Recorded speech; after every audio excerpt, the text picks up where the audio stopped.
You and Your Money is brought to you by the Insurance Commission of the Bahamas, Atlantic Medical Insurance, the Bahamas Cooperative League, Insurance Company of the Bahamas, KFC, and SuperValue.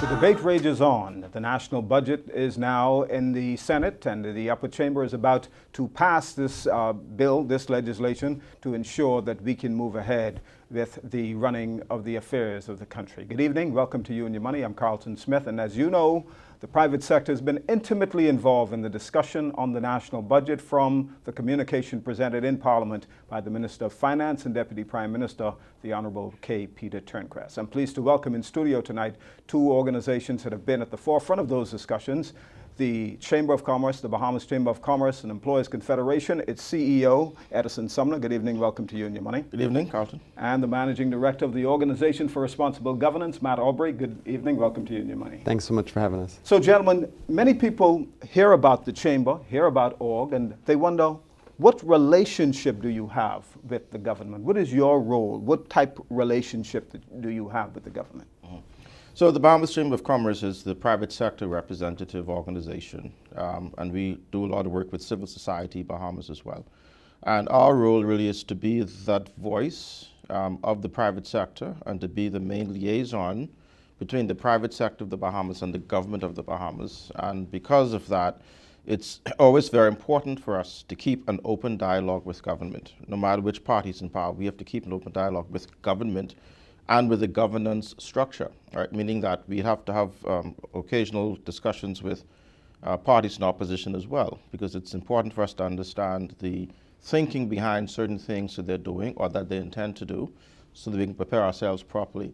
So our role really is to be that bridge between the private sector and the government of the Bahamas to ensure on a two-way street sort of a reciprocal arrangement where, on the one hand, the views and expressions of the government are communicated properly to the private sector, and vice versa, that the interest, the views, and the expressions of the private sector are properly represented to the government, so that as that bridge, as that liaison, we're able to keep the communication flowing so that the government feels to some degree that they are communicating effectively with the private sector, and that the private sector feels that they're effectively having their thoughts expressed clearly to the government. And hopefully through that continued dialogue, we're able to see some things happen. Now, Matt, your role may be similar but different. You're not representing the business community. You're representing civil society. Right, and the Organization for Responsible Governance, or Orgas we're often called, we're a non-for-profit civic foundation. We are nonpartisan, and we're charged really towards improving governance in the Bahamas. We look at accepting and representing all the member stakeholders. So we know that private industry is key, we know that civil society is key, we know that government is key, we know that the clergy, we know that media, and all these groups and sectors, we want to make sure that anything that goes forward really follows and is in the process of good governance. So it's transparent, it's accountable, it follows rule of law, it's participatory, it's equal in its distribution. And these are the things that we work with. And when we interface with government, we do so in a number of different ways.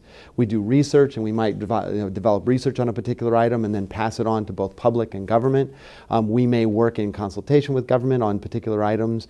There are times that in media we very often have made statements against a government policy or a government particular initiative, and we meet with the ruling party, we meet with the opposition, we meet with independents. In the process that we understand that diversity, dissension, and debate and dialogue are key to an effective representative democracy. And so how did that role play out during this recent budget debate? Well, one of the stipulations we've been putting forward for a while has really been talking about the importance of standardized, regularized, and meaningful public consultation. And what we didn't see in this process was a process where folks were engaged beforehand. There was the information came out in the House, and everybody had to kind of jump and react. So what we did is we started to mobilize the folks that work with us. We have groups of volunteers and leaders in the local community that started to look at and analyze and look at the budget. We put forward recommendations. We met with the financial secretary and the deputy prime minister to express our concerns related to doing this effort without necessarily the requisite consultation, neither with some of the economic modeling or the real analysis of economic impact. And what we do is we try and pull together the most important elements so that we look at more the long term. We really aren't the organization that tackles the issue of the day as much as we want to put things in place. So one of the things that was very concerning to us is that we're looking at moving forward with an additional level of VAT when we still haven't enacted the Freedom of Information Act. We still haven't passed a fiscal responsibility bill. They've been put forward, and many things within these, and I can talk to that later, are very good, but they aren't in place. And so we're moving forward in terms of having to meet a financial mandate, but we're not putting the checks and balances in place to ensure that the ultimate intent of what has been put forward would be achieved. So Edison, you had a similar concern about the consultative process prior to the budget communication. How has this been working since then? Well, since then, it's been working well, as it was working prior to the whole issue of the budget being presented, right?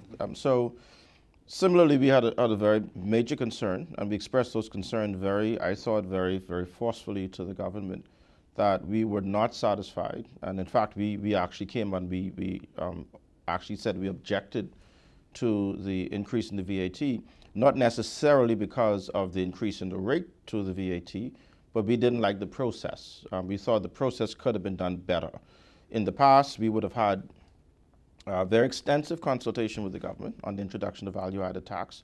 The government approaches us on other matters that they want and are seeking some level of input from the private sector on.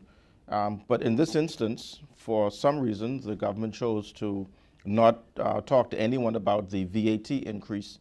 And most of us, I can't say all, because I don't know who else might have been privy to whatever was happening, but like Matt, we didn't find it about the 12% until it was communicated in Parliament that Wednesday. So immediately after that, in fact, while the debate was still going on, we immediately started sending messages to the Minister and the Financial Secretary to engage them immediately in that discussion.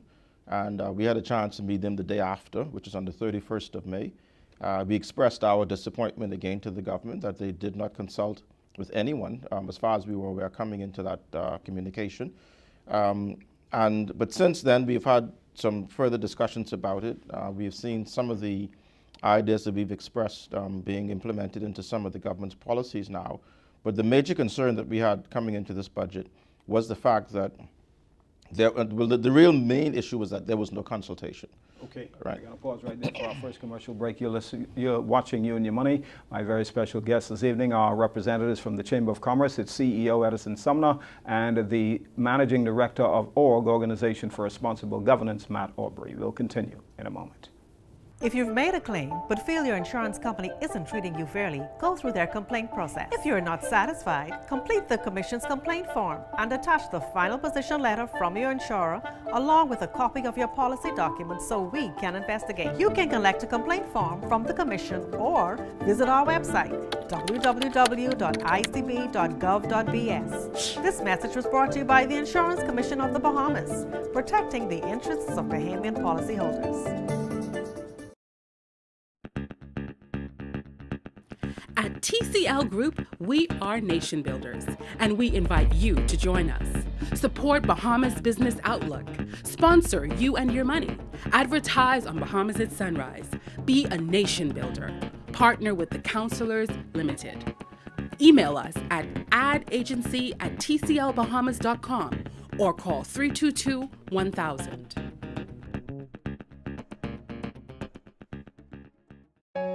Some men are constantly giving up their territory. For all those men, the KFC All-Star Big Box has arrived with tasty chicken, spicy strips, sides, and a beverage. Hi, sweetie. Could you give me... High five? No, honey. I was asking... The remote control? No, I want... A kiss.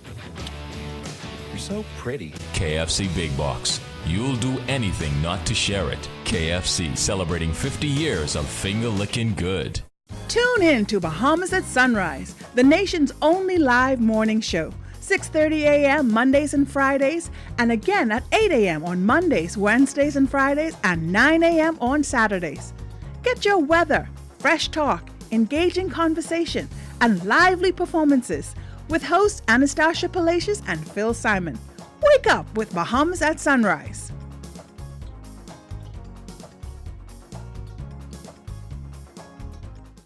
Welcome back to You and Your Money. I'm Carlton Smith. We're talking budget with representatives from ORG and the Chamber of Commerce. Gentlemen, you mentioned the lack of consultation. That's behind you now. You've been intimately involved in the discussions since then. What should be the priorities of the government as it pertains to your sector that you represent and the sector that you represent?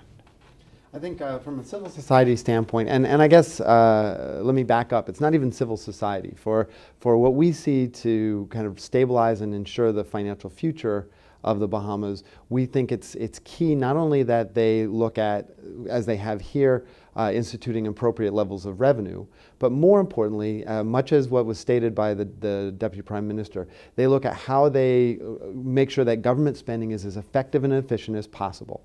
So one of the premises that I think I took umbrage to when it was presented was that he recognized that government needs to change, but government doesn't change quickly. So in order to meet the financial obligations and reduce the amount of interests we're paying on our loans, they went to almost the easiest pathway, which was the Bahamian people, the Bahamian businesses, folks that have to follow suit, or there's a significant penalty against them.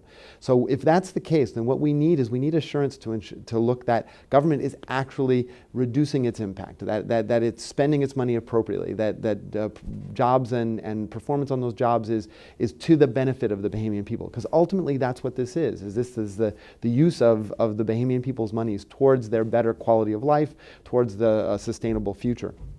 So I think part of it is pushing forward that. There's a really great program right now going on in government. It was an IDB grant that was signed in the last administration called the Public Finance Management and Performance Monitoring Project. And this is one of those things that if you look at the goals of this, it is to put in results-based management. It is to drive and institute better mechanisms of communication through IT.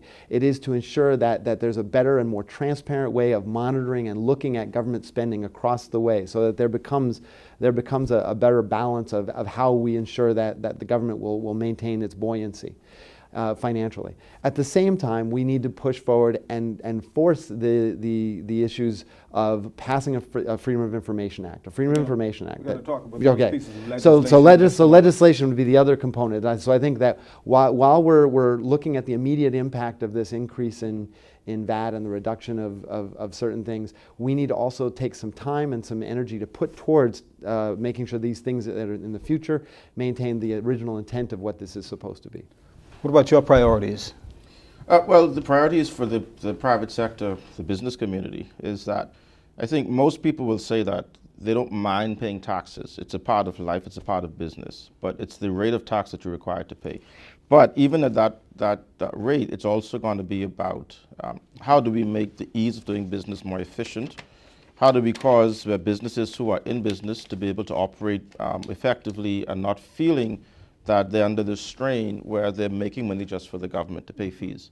So if we're able to put mechanisms in place, and I'm very pleased that mechanisms are now being put in place, and we are now seeing some forward movement on this issue of the ease of doing business. If we're able to improve in those areas, then you would find that the private sector will be complaining less about getting business done. Because if a tax is going to be put in place, or if fiscal policy is going to be put in place, or some other government policy measures put in place, and we can see that that measure is actually going to be beneficial to the private sector, then there's no issue. The problem has been in the past that measures that are put in place are being seen to be very onerous on the business community, that they are oftentimes finding it very difficult to do business, difficult to compete. And when that happens, it's going to impact their bottom line. Anything that impacts a business's bottom line is going to have an adverse impact on their psychology of business. Because now they're thinking, I can't make ends meet, but I'm being imposed upon with this new tax regime.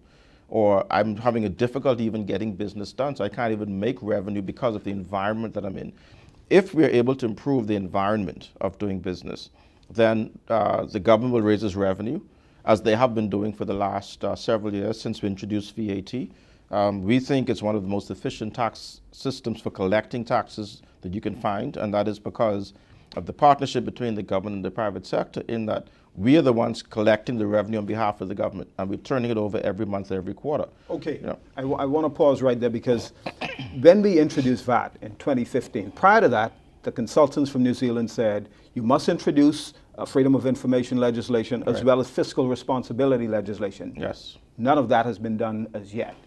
It's been tabled, but nothing has been Well, passed into legislation. So with all disclosure, no pun intended, what we see is that the Freedom of Information Act would have been passed last year. Only two parts of it have really been enacted. Three parts. Sorry, one that repeals the past act, one that allows them to hire an information commissioner, and then one that allows and pushes forward the protection of whistleblowers in government. Those are very minimal based on what really needs to happen within this. What we were excited to see is that in this budget there was $1 million allocated for the passage and enactment of this act. Minister for Legal Affairs, Minister of State for Legal Affairs, Ellsworth Johnson, spoke to the fact that it would be fully enacted by the end of this year. So those commitments are important, but we realize that public pressure needs to ensure that those happen, and so we're continuing to make that push. The fiscal responsibility bill that was put forward, we've had some ongoing discussions over the last year with the DPM and Ministry of Finance around what that could be. And we all were at in the end of last year, we were all at a session that the IDB did that educated us on what is fiscal responsibility legislation and how is it used, and what kind of versions can you put in place here. And I think what came out of that for all of us is that it is not a silver bullet. It will not be the end-all, fix-all. What the bill that they put forward, the draft, we spent a lot of time and we put forward a number of recommendations. I think the Chamber has, I think the Bar Association has, a number of groups. We opened it up so the public could have input, and we engaged those, and we put those forward to the Ministry of Finance. What we heard, even as of the end of last week, is that those comments have been received, are being evaluated, and that there will be a then revised draft that will be put forward. That's great because it does indicate public consultation. It does nod to the fact that there's an important voice that needs to be heard in the development of this. Going forward, though, it's got to have the capacity to be enforced, because what you're looking at is really a culture change. It's a culture change in terms of sharing information. It's a culture change in terms of transparency, not just outside of government, but within government. There has to be a lot of collective effort that has to come together for the government to be able to understand fully what it's bringing forward and how it's going to put forward a strategy and a solution to maintain the fiscal strength of the government, how to ensure that government spending is appropriate, and also how to drive economic growth, which are huge, important components. Boy, we're running out of time quickly, but we have to take our second commercial break. You're watching You and Your Money. We'll continue in just a moment. At TCL Group, we are nation builders, and we invite you to join us. Support Bahamas Business Outlook. Sponsor You and Your Money. Advertise on Bahamas at Sunrise. Be a nation builder. Partner with the Counselors Limited. Email us at adagency@tclbahamas.com or call 322-1000. Some men are constantly giving up their territory. For all those men, the KFC All-Star Big Box has arrived with tasty chicken, spicy strips, sides, and a beverage. Hi, sweetie. Could you give me... High five. No, honey. I was asking The could you remote give me... control. No, I want... A kiss. You're so pretty. KFC Big Box. You'll do anything not to share it. KFC, celebrating 50 years of finger-licking good. Tune in to Bahamas at Sunrise, the nation's only live morning show. 6:30 a.m. Mondays and Fridays, and again at 8 a.m. on Mondays, Wednesdays, and Fridays, and 9 a.m. on Saturdays. Get your weather, fresh talk, engaging conversation, and lively performances with hosts Anastasia Palacios and Phil Simon. Wake up with Bahamas at Sunrise.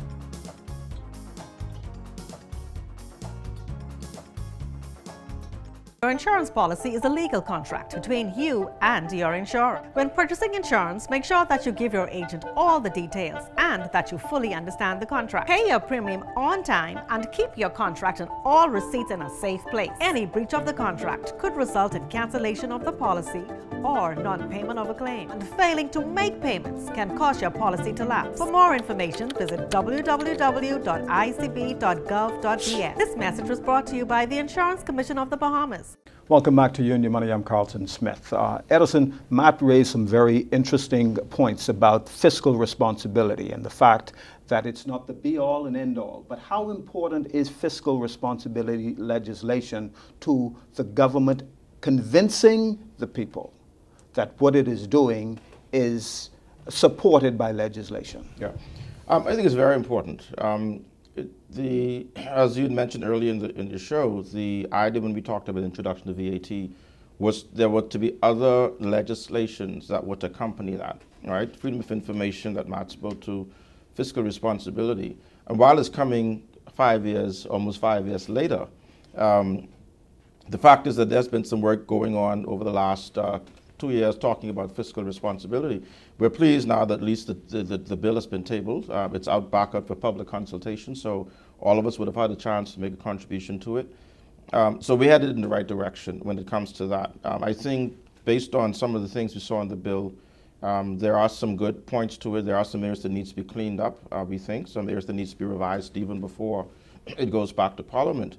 But the idea that the government now is putting legislation in place to hold itself accountable to the people, and that there is going to be a Fiscal Responsibility Council who's going to have oversight for certain government affairs and be able to report that back to the Parliament or the Speaker and to the people of the country, etc. It's a good thing. So what that does now is I think it will give the average person in the country, those who are concerned about this, because not everybody is paying attention, right? But those who are concerned about this will see that the government now is exposing itself, it's making itself more transparent through this process, where it is saying to us, listen, we're going to put measures in place that will hold us accountable, that's going to raise the standard for the operation of those in public life. And it's not just for politicians, but it's for those who are holding public office. So that others who think that they might escape this net, so to speak, need to be aware that they're also going to be included as a part of this process. Senior managers in government, for example, who will be just as accountable to the people as we would hold the politicians accountable. So it's going to be a good thing. I believe that those of us in the private sector side, those who are involved in civil society, will continue to hold the government accountable. We're going to continue to push what we think will be, hopefully come out to be the best legislation that we can enact at this time to ensure that we get this growth going, that we can improve the area of transparency and accountability in government for all of us.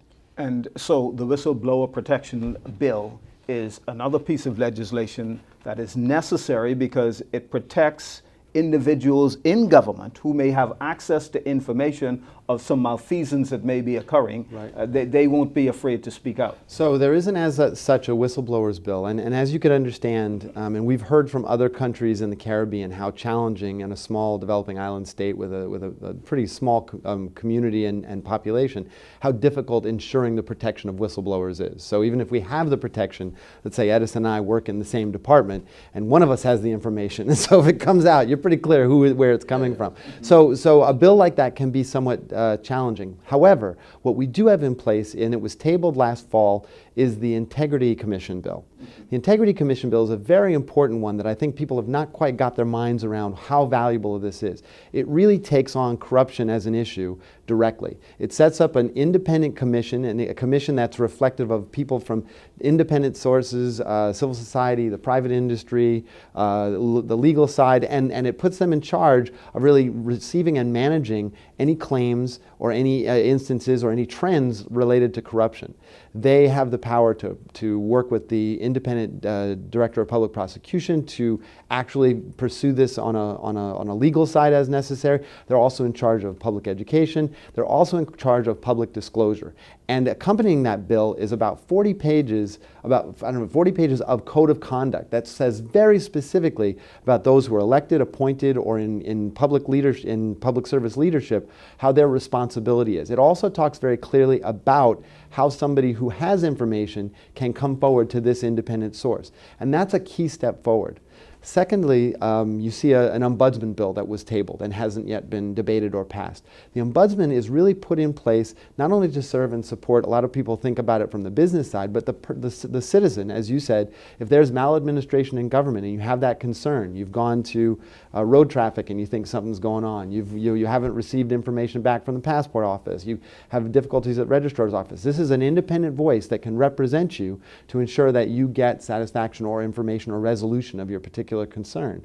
These two things, again, thinking about the reduction of costs that we spend on government inefficiencies, are critical. They speak to the fact that we're all held to a certain standard, that there no longer can be this perception or thought that becoming an elected official is going to benefit your pocket or your particular business. It really, so we put forward recommendations on that, but that's another piece of legislation that we need to allocate some time as a country to make sure that it's passed and it's passed correctly. Edison, go on. Sorry, I just want to just as a note to that also. One of the things that we like that we see happening now is that the Prime Minister has instituted something called the Prime Minister's Delivery Unit. And that is staffed by a very competent person who we please is a former director of the Chamber.